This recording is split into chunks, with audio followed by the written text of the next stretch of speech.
But yeah, for sure, it's definitely added responsibility as a leader that you have on yourself, that you know that it impacts, that you are in the spotlight. People are, in your company will obviously look to you, even just, being down, they say, the employees want you to be happy. They don't want to see the leaders down. So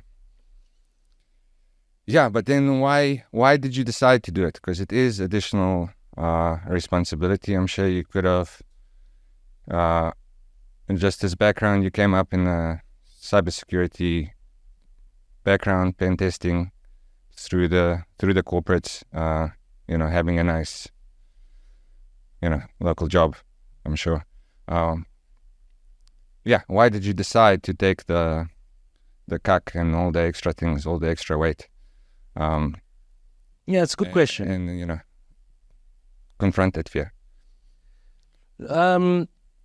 Look, I think the first thing is I come from a background, like I was very lucky.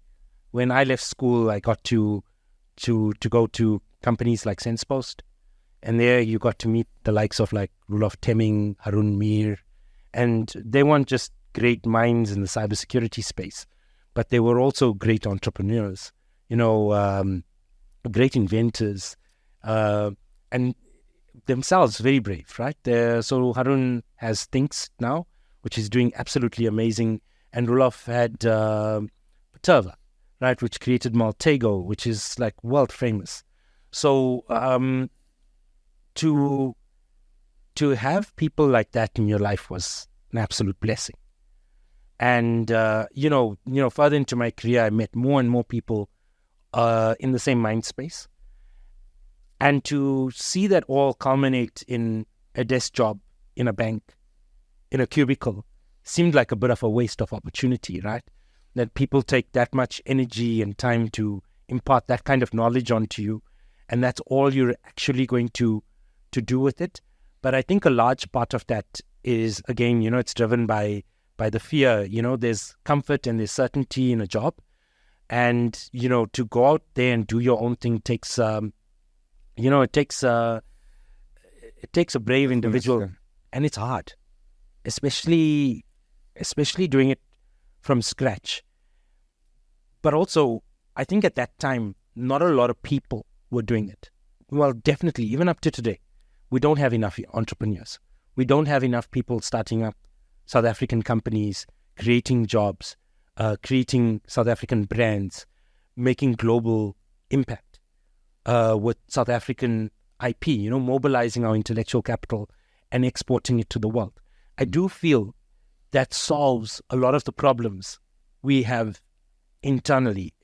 A lot of people would, you can complain about a lot of the situation, but there's parts of our current environment and circumstance that well within our circle of control, we can mobilize our own intellectual capital.